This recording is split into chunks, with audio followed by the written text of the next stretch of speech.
नमस्कार। गिरीश थत्ते से सुनिए बटुक चतुर्वेदी जी की कहानी हिस्सा। पंजाब मेल स्टेशन पर रुकी। मैंने सामान नीचे उतारा, यहां वहां दृष्टि दौड़ाई, शायद सोम या रवि कोई आया हो। कुछ देर खड़ा रहा, मगर जब कोई नहीं आया तो सामान उठाकर प्लेटफॉर्म की एक बेंच पर रख चाय पीने लगा। सोचा हर बार की तरह इस बार भी भैया ने दोनों भतीजों में से किसी न किसी को भेजा जरूर होगा मुझे लेने। आज तक यह नहीं हुआ कि मैंने आने की सूचना दी हो और कोई स्टेशन ना आया हो। पहले जब मैं पढ़ता था तो खुद भाई साहब ही बैलगाड़ी लेकर आते थे लेने। फिर बच्चे बड़े हो गए, गांव तक सड़कें बन गई, बसें चलने लगी तो बच्चे आने लगे। अब तो भगवान की दया से घर में ट्रैक्टर है, मोटरसाइकिल है। चाय पीकर बेंच पर बैठ गया, यह सोचकर कि शायद रास्ते में देर हो गई हो या मोटरसाइकिल ही बिगड़ गई हो। कुछ देर प्रतीक्षा करने में क्या हर्ज है। बेंच पर बैठा बैठा सोच रहा था, 2 साल बाद पहुंचूंगा तो भाभी कितनी ललक से हंसती हुई स्वागत करेगी। भैया के पैर छूऊंगा तो गदगद होकर छाती से लगा लेंगे। भतीजे पैर छूकर खुश होंगे। गांव के लोग राम राम इंजीनियर साहब कहकर स्वागत करेंगे।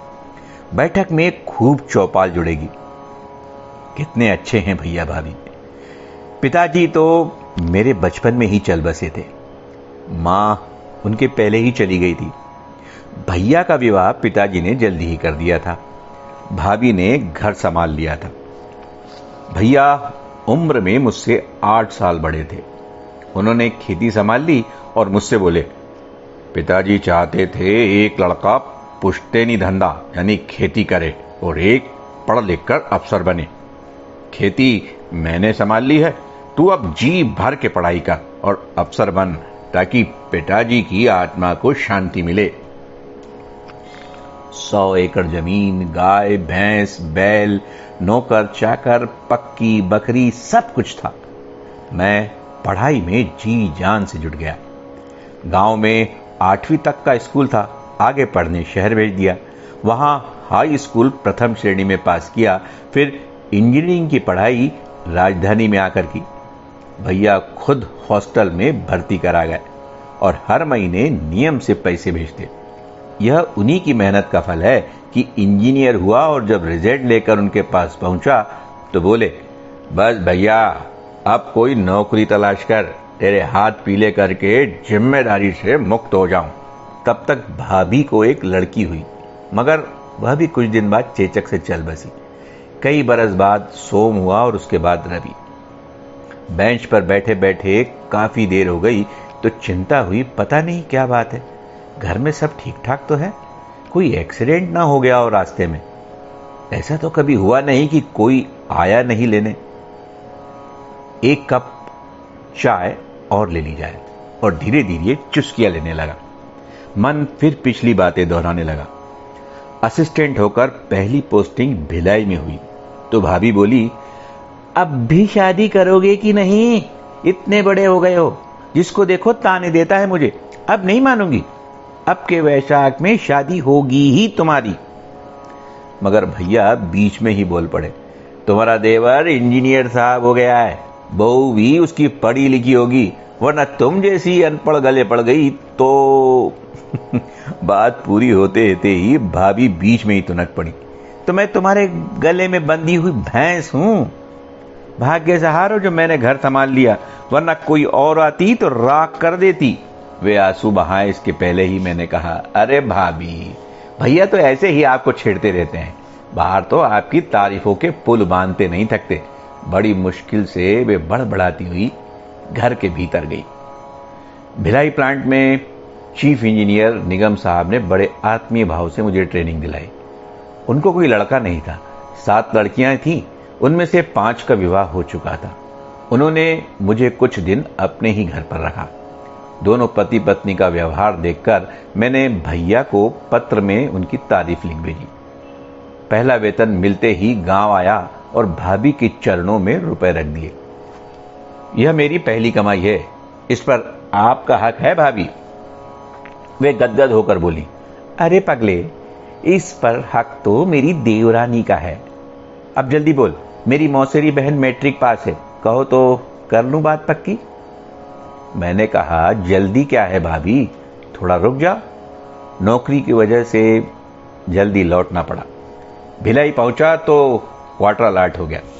मैंने भैया को सूचित किया और लिखा, एक बार आप दोनों आकर घर जमा जाओ। भैया शायद इसका आशय कुछ और ही समझ बैठे। अगले हफ्ते ही सोम का तार आया। फादर मदर रीचिंग 21 अप्रैल। मैंने निगम साहब को तार बताया तो बहुत खुश हुए। उन्हीं की गाड़ी से मैं, मिसेज निगम और निगम साहब खुद छत्तीसगढ़ एक्सप्रेस पर उन्हें लेने आए। निगम साहब ने उन्हें अपने ही घर ठहराया। मिसेज निगम ने तभी भाभी से कहा, आपको हमारी नीलम कैसी लगी? पसंद हो तो? आपने मेरे मुंह की बात छीन ली बहन जी, कहकर भाभी ने सभी को चौंका दिया। बस जून में धूमधाम से विवाह हो गया और अब तो यहां बंगला भी बन गया। 2 बच्चे भी हैं हमारे जो इंजीनियरिंग कॉलेज में पढ़ते हैं। कितना लंबा समय गुजर गया। बेंच पर रखी रखी चाय ठंडी हो गई। चाय वाला बोला, बाबूजी, कौन गाड़ी से जाना है आपको? मैंने कहा, जाना नहीं है, मैं तो आया हूं, अपने भतीजों की प्रतीक्षा कर रहा हूं कि वह वाहन लेकर आए और मैं गांव चला जाऊं। कौन गांव जाएंगे? मदनपुर। अरे साहब, आजकल तो हर घंटे बस जाती है मदनपुर। बाहर से रिक्शा पकड़िए, बस स्टैंड पहुंचिए और बस का टिकट लेकर गांव पहुंच जाइए। चाय वाले का सुझाव ही ठीक लगा। गांव के बस स्टैंड पर उतरते ही गांव के सरपंच बोले, अरे इंजीनियर भैया, बस से सोम रवि नहीं गए लेने? मेरा सामान एक लड़के ने उठाया और चल पड़े पैदल घर की ओर। रास्ते में भैया मिले, मगर उनके चेहरे पर वह ममता भरी ललक नहीं थी। मैंने पैर छुए तो 2 कदम पीछे हटकर बोले, बस बस रहने दे, जिंदगी भर पैर ही तो छुए हैं तूने। घर पहुंचा तो रवि सोम ने बढ़कर पैर छुए। फिर सोम का बेटा तुतलाता हुआ आया और इंजीनियर दादा आ गए। मैंने उसे गोद में उठा लिया तो भाभी की ललकार आई भीतर से, उतार दो नीचे उसे, बड़े आए झूठा लाड़ जताने वाले। मैं तक पका गया, भागा भागा अंदर गया और भाभी के पांव छूने के लिए झुका तो ये बोली, ये चोटले बंद करो लाला जी, मुंह में राम बगल में छुरी। क्या इसीलिए तुम्हें पाल पोस कर पढ़ा लिखा कर बड़ा किया था कि बुढ़ापे में तुम हमारी आबरू धूल में मिलाओ? कैसी बातें कर रही हो भाभी? क्या हो गया है सबको? न भैया ने आशीष दी मन से और न सोम रवि की आंखों में वो पहले जैसा स्नेह था। होता कहां से? ऊपर प्रेम भाव खूब जताते हो और नीलम से जायदाद के बंटवारे की चिट्ठी लिखा दी। खेती बाड़ी का हिस्सा कर लिया जाए। कैसा हिस्सा लाला जी?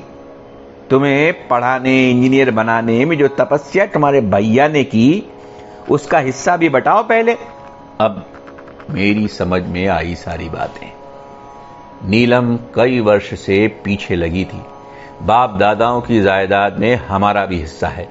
भाई साहब से मांग लो, अन्यथा उनकी आंखें बंद होते ही तुम्हारे भतीजे सब भड़क जाएंगे। और मैं टालता? क्या करना है? हमारे पास सब कुछ तो है। उन्हीं ने तो हमें इस जगह पहुंचाया है। नहीं, मैं नहीं मांगूंगा हिस्सा। आखिर नीलम ने स्वयं पत्र लिख ही दिया, उसी की प्रतिक्रिया है यह सब।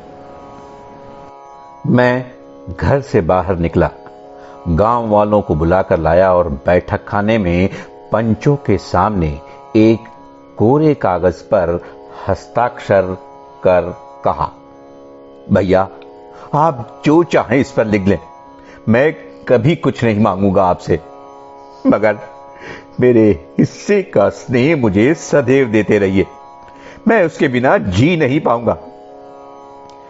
भीगी पल के लिए भैया उठे और मुझे गले लगाकर सिसकने लगे।